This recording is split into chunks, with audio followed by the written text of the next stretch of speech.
여러분은 언제부터 예수님을 믿어야 된다라고 생각했습니까? 언제부터 교회를 가야지 되겠다. 사람들이 언제 교회 나오는가? 언제 성전을 찾아 나오는가? 공통점이 있는데 그 공통점을 보니까 어려운 일을 당할 때였습니다. 어려운 일을 당할 때. 그때 살려고 지푸라기 잡는 심정으로 교회 오는 거지요.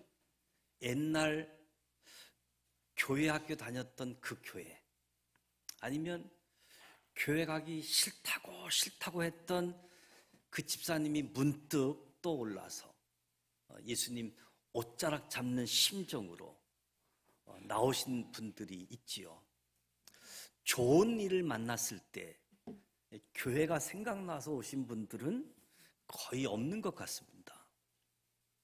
갑자기 사놓은 로또 복권이 1등이 돼서 야, 교회 가야 되겠다. 사놓은 땅이 20배가 올랐다. 교회 가야 되겠다. 저는 좋은 일을 만났을 때 그것을 누리느라고 오히려 멀리 주를 떠나는 모습은 보았지만, 좋은 일이 생겼다라고 해서 교회로 성전으로 오시는 분들은 거의 뵙지 못한 것 같습니다.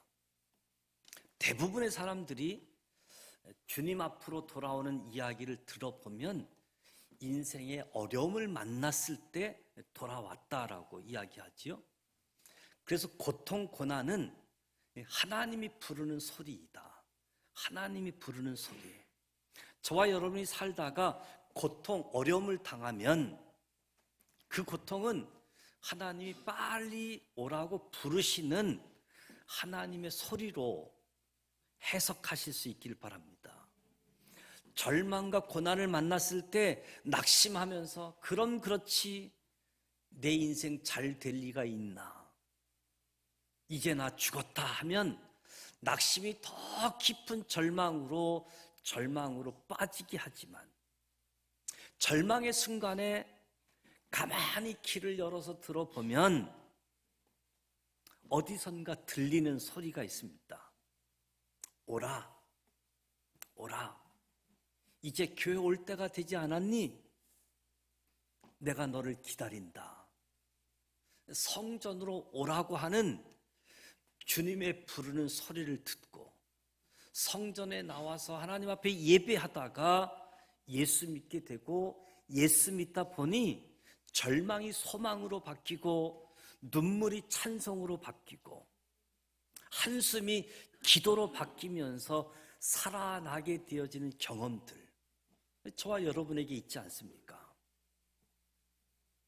따라서 어려움 가운데 있을 때 귀를 열어서 들어야 할 것은 주님이 우리를 부르는 그 음성을 들어야지 됩니다. 오늘 말씀의 주인공은 이사야입니다. 이사야는 정말 선지자 중에 대선지자, 대단한 사람입니다. 50년 동안 선지자로 쓰임받았던 사람이지요. BC 745년부터 695년, 50년 동안 우시야 왕, 요담 왕, 아하스 왕, 히스기야 왕, 이 4명의 왕들의 시대에 하나님의 말씀을 전하는 선지자였습니다. 오늘 말씀에 이사야가 드디어 성전을 찾아왔습니다. 드디어 성전을 찾아왔다. 그래서 이사야 6장을 이사야를 부르시는 소명장이다라고 이야기합니다. 소명을 보면 하나님께 부름받아 중요의 종이 되겠다 한 사람들이 제일 많습니다. 하나님의 부름을 받아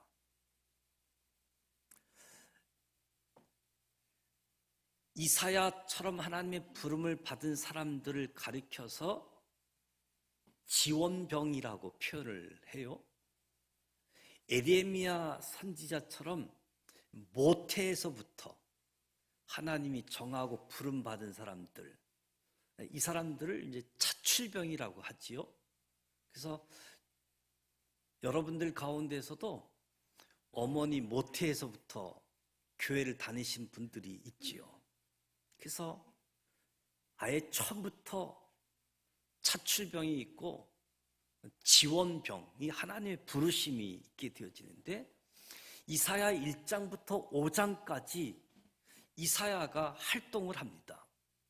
근데 왜 6장부터 이사야의 소명장이라고 이야기할까? 그럼 이사야 6장 앞부분은 도대체 무엇인가? 이사야가 선지자로 부름을 받기 전에도 활동을 했지만 우시야 왕이 죽던 해에 이사야가 성전을 찾아옵니다. 우시야 왕이 죽는 것과 이사야가 성전을 찾는 것, 무슨 연관이 있을까? 굉장히 밀접한 연관이 있습니다. 우시야 왕이 재임할 때 이사야가 하나님의 계시를 받습니다. 그리고 아주 개혁적인 선지자로 활동을 하게 되어지지요. 그래서 1장에서 5장 말씀을 보게 되어지면 이사야가 이스라엘 백성들을 향해서 얼마나 독서를 외치는지, 아주 개혁을 주도하는 선지자였습니다. 에레미야 선지자도 그렇고 대부분의 선지자들은 당시 왕과 대치하는 상황이 일반적이지요. 왕의 왁행을 고발하기 때문에 언제나 선지자와 왕은 좋은 관계가 아니라 대조적인, 경쟁적인 그런 관계였습니다. 근데 이사야 선지자는 어떤 운이 좋아서인지 우시야 왕 때에 선지자 활동을 하게 되어졌는데, 이 우시야 왕도 이스라엘 왕 중에는 아주 드물게 이사야보다 더하면 더했지 덜하지 않는 좋은 왕이었습니다. 그래서 이사야가 개혁을 주도하는 일에 적극적으로 지지하는 왕이었지요. 그래서 이사야 선지자는 하나님 말씀을 전하는 이 일을 할 때 마치 순풍에 돛을 단 것처럼 개혁을 외치면 왕은 잘한다고 박수 쳐주는, 이사야에게 모든 것을 제공해주는 관계였습니다.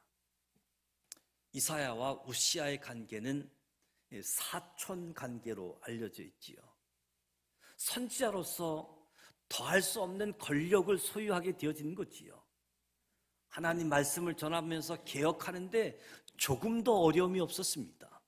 내 말이 왕의 말이 되고, 내 말을 듣지 않으면 왕에게 이야기해서 문제를 해결받는데, 이 왕이 부담스러운 왕이 아니라 사촌, 아주 가까운, 적극적으로 지지해주는 왕. 그래서 이사야 1장부터 5장까지 이사야의 활동이 어떻게 감당되어졌는지 잘 볼 수 있는 부분이 있지요. 지금 이스라엘 백성들이 북이스라엘 왕국이 아수르에 의해 멸망당하는 것을 보고 있습니다. 그런데 그것을 강 건너 불구경하듯 이스라엘 남유다 왕국이 하나님을 등지고 있기에 저들을 향해서 개혁의 칼을 빼든 이사야가 하나님의 말씀을 외치게 되어지는 거지요. 그래서 아침이 밝아오면 이사야가 가장 먼저 왕궁으로 달려갑니다. 오늘 할 일을 보고하고 왕이 제가해주면 백성들을 향해 가서 개혁을 단행했던 거지요. 이사야가 이야기하면 왕이 도장 찍고 가서 선포하고, 선지자 활동할 때 천군 만마를 얻은 그런 이사야였습니다. 그러니까 아침마다 이사야가 집의 문을 열면 두 개의 길이 있습니다. 하나는 왕궁으로 가는 길이고 하나는 성전을 향해 가는 길이지요. 언제나 하나님을 위한 일, 하나님의 계시를 받고 하나님을 위한 일이기 때문에 날마다 왕궁으로 가는 길을 갔습니다. 왕궁으로 가는 길은 부담스럽지 않고 왕을 뵙고 인사하고 개혁해야 될 일을 의논하고 그렇게 하라고 격려받고 얼마나 신나면서 하나님의 일을 했습니까? 그러니까 날마다 이사야는 아침이 밝아오기를 기다렸고 아침이 되면 두 길 중에 왕궁으로 향하는 길을 갔던 거지요. 조금도 의심하지 않았습니다. 하나님을 위한 길이었기 때문에. 우리 가운데 하나님의 일을 열심히 하는 사람들은 조심해야 됩니다. 하나님의 일을 열심히 하다가 하나님과 제일 멀어질 수도 있다는 사실이지요. 하나님 일을 한다는 안정감 때문에 하나님께 기도 열심히 하다가 기도도 덜 하게 되어지고 정해진 시간에 하나님 앞에 나왔다가 자기 마음대로 왔다가 안 나왔다가 하나님 내 마음 다 아실 거라고 하나님 아시지요? 하면서 열심히 일을 하는데 하나님과 점점점 멀어지는 모습들. 이사야는 꿈에도 생각 안 했습니다. 왕궁으로 가는 길, 하나님이 명령을 하신 일을 잘 행하는 일이라고 생각했던 거지요. 이제 조금만 더 열심히 하면 이스라엘 남유다도 개혁될 것처럼 보였습니다. 그때 문제가 생겼습니다. 우시야 왕이 죽어버린 거지요. 그래서 오늘 6장 1절 우시야 왕이 죽던 해에라고 시작되어집니다. 이사야 개인적으로는 가장 든든했던 동아줄이 뚝 끊어지는 순간, 하늘이 무너지는 순간, 이제 이사야는 더 이상 찾아갈 왕이 없어졌던 것이고 자기의 모든 계획은 수포로 돌아가 버렸습니다. 습관대로 왕궁으로 갔지만 반겨주는 왕은 없고 왕이 죽었구나 깨닫고 절망하게 되어질 때 하나님께서 이사야를 긍휼히 여겨주셔서 왕 중에 왕인 하나님, 왕 중에 왕인 하나님을 생각하게 합니다. 성전의 보좌 하나님을 떠올리게 합니다. 이것이 이사야를 살려내게 한 거지요. 우시야 왕이 죽던 해에 성전에 갔습니다. 내가 본즉 주께서 높이 들린 보좌에 앉으셨는데 그의 옷자락은 성전에 가득하였다. 성전에 들어갔더니 하나님은 보좌의 높은 곳에 앉아 계시고 그 이엄이 얼마나 위대한지 하나님의 영광이 성전에서부터 열국으로 흘러갈 정도로 하나님의 영광이 성전 안에 가득 찬 모습을 목격하게 되어집니다. 드디어 이사야가 왕궁의 사람에서 성전의 사람으로 바뀌어지게 되어지는 거지요. 왕의 보좌가 비어지니까 하나님의 보좌가 보이기 시작했습니다. 인간의 끈이 끊어지자 나에게 손을 내밀고 있는 하나님의 손이 비로소 보이기 시작한 거지요. 왕궁의 왕은 사라져도 왕 중의 왕은 하나님은 살아계시구나. 궁전은 텅 비었어도 성전에는 하나님의 영광이 가득하시구나. 이사야가 성전에서 예배를 회복하고 있는 모습이지요. 저와 여러분이 살아가다가 어려운 일을 만나고 어려운 일을 당할 수 있습니다. 어려움을 만날 때 어려움? 하나님이 나를 부르는 소리이구나.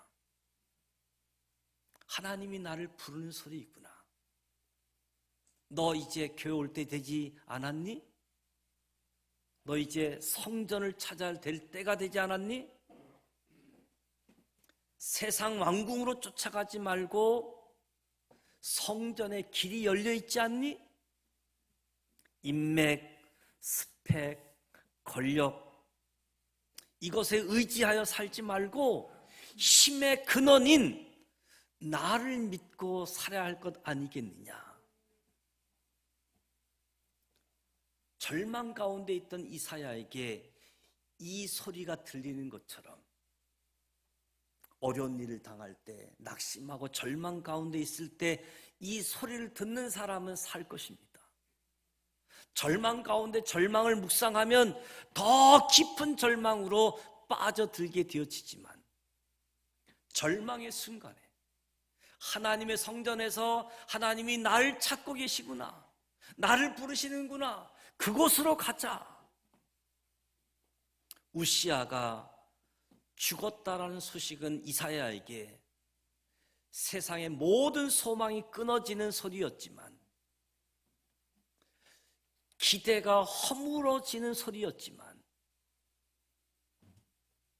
우리가 기억해야 될 일은 인간의 끝은 하나님의 시작이다. 인간의 끝은 하나님의 시작이다. 그래서 끝날 때까지 끝난 게 아니라는 겁니다. 우시아가 죽었다는 건 이사야에게 끝이었지만 하나님은 그때 성전의 길을 열어놓고 이 일을 시작하셨습니다. 저도 목회를 하면서 사업에 실패한 분들을 참 많이 만났습니다. 사정을 듣다 보면 정말 땡전 한 푼 없어서 울 수밖에 없는 사람들, 예수 믿는 사람도 아닙니다. 어려운 일 당해서 목사님 좀 살려주세요, 목사님 좀 살려주세요, 그냥 어려운 일 때문에. 그러다가 예수님을 만나고 나면 우는 울음은 똑같은 울음인데도 의미가 달려진 울음이지요. 울더니 살기 시작합니다. 목사님, 제가 예수님을 만났습니다. 예수님이 복을 주기 시작해서 다시 잘 살아가면서 성도가 되고 직분을 맡게 되어지고 하나님의 일꾼으로 헌신하는 사람들도 보게 되어집니다. 교회는 인간의 절망의 끝에서 살 길이 없는 사람들이 와가지고 예수님을 만나니까 새로운 길이 열리더라. 그래서 성전은 사람을 살리는 곳입니다. 인간이 끝이라고 하는 사람들이 모여서 하나님을 만나고 눈물을 흘리면서 끝이 아니네, 다시 시작이네, 절망으로 왔다가 소망을 갖고 나가는 곳, 이것이 성전이지요. 삶의 절망이 찾아오고 위기가 찾아오고 슬픔이 찾아왔을 때 하나님이, 성전이 우리를 부르는 소리이다. 살려주겠다고 이리 오라고 주님이 부르는 소리인데 그냥 밖에서 혼자 있으면 정말 죽게 되어지는 거지요.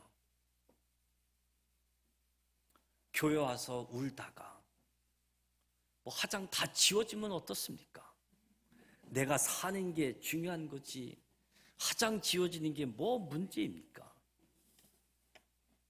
김한영 시인의 울꽃이라는 시가 있더라고요. 할머니 어디 가요? 예배당 간다. 근데 왜 울면서 가요? 울려고 간다. 왜 예배당 가서 울어요? 울 때가 예배당밖에 없다. 여러분은 왜 나오셨습니까? 성전, 울려고 오는 겁니다. 할머니가, 어머니가 우리를 어떻게 키우셨는가? 젖으로 밥으로 키운 것이 아니라 할머니 어머니들이 성전에서 흘린 눈물로 우리를 키웠다. 저와 여러분 많은 분들이 할머니 어머니의 눈물을 먹고 자랐다. 어려움이 닥치면 어머니들이 성전에 와서 눈물을 흘리면서 하나님 나 좀 살려주세요. 하나님 나 좀 살려주세요. 실컷 웃고 울고 집으로 가서 묵묵히 일하고, 자신이 속을 썩일 때도 교회 와서 하나님 우리 아들 좀 불쌍히 여겨주세요. 하나님 시집간 우리 딸 좀 불쌍히 여겨주세요. 그저 교회 와서 우는 거지요. 어머니의 눈물을 먹고 자란 저와 여러분도 그래서 성전에 나와서 그 눈물이 나를 살렸다고 하는 것을 알기 때문에 우리도 성전에 나와서 우는 거지요. 왜 하나님이 여기에 성전을 만들어 놓으셨을까요?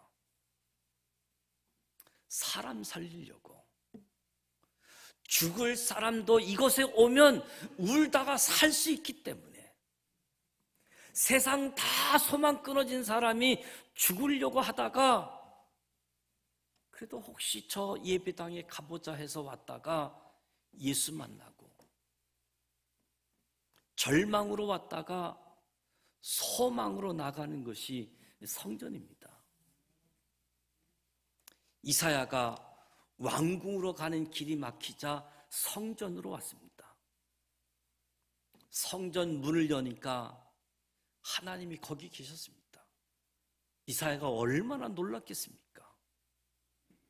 자기 모습을 보니 비교적 나는 깨끗한 사람이라고 생각했는데, 그래서 누구보다도 의인처럼 백성들을 앞에서 회개하라고 선포했는데, 하나님의 말씀을 독설처럼 선포했는데, 성전에 들어와 보니까 하나님이 계시는데 죄 없으시고 무음하시고 순결하신 하나님 앞에, 천사들조차도 너무 거룩하신 하나님을 보면 눈을 머니까 두 날개로 얼굴을 가리고 두 날개로 팔을 가리는 너무너무 거룩하신 하나님. 어떤 분들은 하나님 한번 보여줘봐, 그럼 내가 믿을게. 그분들은 믿기 전에 죽습니다. 하나님을 우리의 눈으로 형체가 없어서 못 보는 게 아니라 저와 여러분이 태양을 똑바로 쳐다볼 수 없는 것처럼 태양을 만드신 하나님을 죄인들이 볼 수 없다는 겁니다. 불가능하다는 거지요. 그래서 천사들도 얼굴을 가리고 있는 거지요. 거룩하다, 거룩하다, 거룩하다. 하나님의 완벽한 거룩함을 이야기하니까 이사야가 거의 기절해서 죽을 뻔한 거지요. 완벽한 거룩한 하나님 앞에 서니까 자기가 얼마나 더러운 죄인인지 깨닫게 되어지는 거예요. 어제까지는 나 죄 없다, 너가 죄인이다 이러고 살아왔는데, 세상 사람들 앞에서는 내가 그래도 깨끗한 사람이라고 생각했는데, 완전히 거룩한 하나님 앞에 서고 나니까 오라 나는 죽게 되었다. 자기가 보이기 시작한 겁니다. 그래서 말하기를 하로다 망하게 되었도다. 나는 입술이 부정한 사람이요 입술이 부정한 백성 중에 거주하면서 만군의 여호와이신 왕을 배웠다. 이사야가 진짜 죄인이 누구인가? 진짜 죄인은 나다, 자신이다라고 이야기한 겁니다. 이것은 성전에서 예배 드릴 때 일어나는 기적이지요. 많은 사람들이 성전에 오게 되는 이유가 다른 사람들 때문에 옵니다. 남들 때문에 오지요. 남들이 하도 내 속을 긁어놓고 누가 내 돈을 사기쳐서 가지고 가고 교회 와서 하나님 저 사람 목 좀 비틀어 달라고, 저 사람 좀 죽여달라고 저주를 쏟아내는 거지요. 자식이 속을 썩이고 남편이 마음을 긁어놓고 사업 파트너가 배신을 하고 남들 때문에 교회 와서 하나님 앞에 기도합니다. 나는 괜찮은데 저 사람들 때문에 억울해서 하나님께 기도하러 왔다가, 하나님께 속사정을 이야기하러 왔다가 하나님이 내 마음에 임하시고 내 마음을 밝게 보여주시니까 세상은 보이지 않고 사람들도 보이지 않고 단지 내 죄가 보이기 시작하는 거죠. 어쩌면 그들보다 내가 더 큰 문제를 가졌구나. 모든 문제가 나로부터 시작될 수 있었구나. 나 때문에 우리 자식들이 얼마나 아파했을까? 나 때문에 우리 사업 파트너가 얼마나 힘들었을까? 나 때문에 우리 상사, 우리 사장이 얼마나 골머리를 앓았을까? 우리 종업원들도 참 힘들었겠다. 나중에는 하나님, 내가 죄인이었습니다. 내가 죄인이었습니다. 저 사람을 죽여달라고, 저 사람에게 저주를 퍼부어 달라고 했는데 알고 보니까 문제는 내가 문제였던 거지요. 회개의 눈물이 나고 날 새롭게 고쳐달라고. 그래서 내가 바뀌면 우리 집도 바뀔 것이고, 내가 바뀌면 우리 직장 회사도 바뀔 것이고, 남들 때문에 교회 왔는데 교회 와서 나를 바라보는 것이 예배이다. 남 죽이러 왔다가 내 문제를 보는 거지요. 그래서 성전 밖에 있으면 남들만 보이는 겁니다.